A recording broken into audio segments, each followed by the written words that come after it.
So is Biden truly well enough to be serving? Seems like the nation is currently on autopilot, very dangerous state to be in.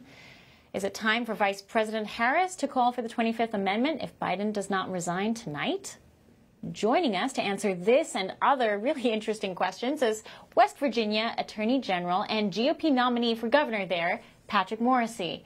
General Morrisey, so good to have you back.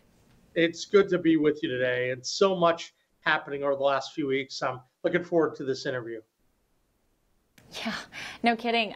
You called at one point for Vice President Harris to invoke the 25th Amendment on Biden. I assume that call still stands.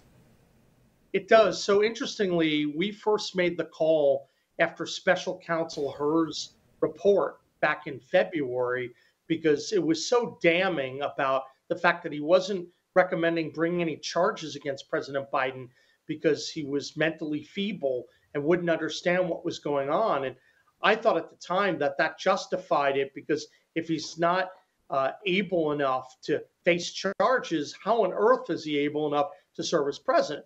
Now, fast forward another 5 or 6 months and you see, now, wait a minute, we've been able to observe a lot more in recent times, and especially with President Biden's decision to not run for the presidency, we thought, well, he's not going to run.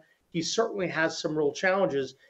The Constitution envisions having a mentally fit person in office, and it's clear from our perspective that he doesn't meet that test. And so that's why we've urged Vice President Harris to do this. Look, I don't do this as a matter of politics because, quite frankly, we're not even sure this is politically advantageous. But you need to have someone who can discharge the duties of his office. It's clear that he can't, and therefore he should either resign or face the ramifications of the 25th Amendment. It was a perfectly made point on you guys' part. I mean, it was cut and dry. I mean, if you're not fit to stand trial, you're also probably not fit to run an entire country. Break down for our audience what the deployment of the 25th Amendment would look like. I mean, what would the first step look like?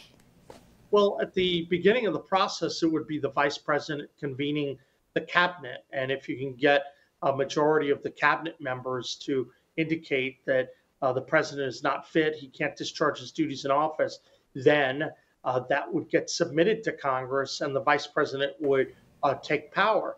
However, then the president, if he so desired, would have the ability to contest that, and he would have to write a letter to the Congress and say, no, wait a minute, I am fit.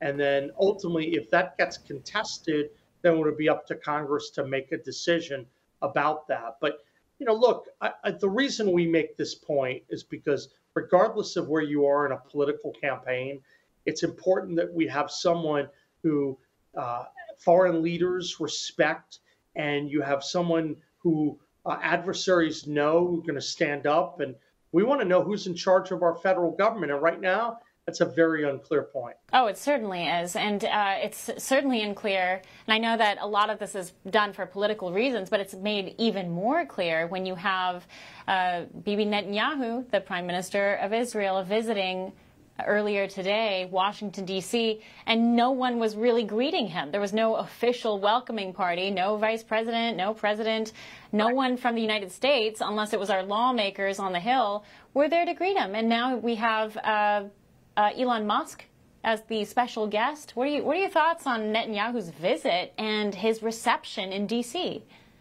Look, I think there are basic courtesies that you show people in life, and there are basic courtesies that the executive branch needs to show foreign leaders. And when you treat them that rudely, it's very problematic. Israel is a cherished ally, and I think it's wrong. And I'm hopeful that the American people, that they're watching this very closely.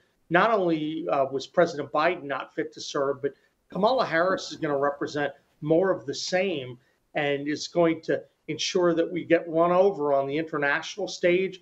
And she certainly has not handled her job effectively. Remember, this is the person that President Biden put in charge of the border situation, and she has not done that at all. For all our viewers asking where One America News is heading in the future, we would like to introduce you to OAN Live.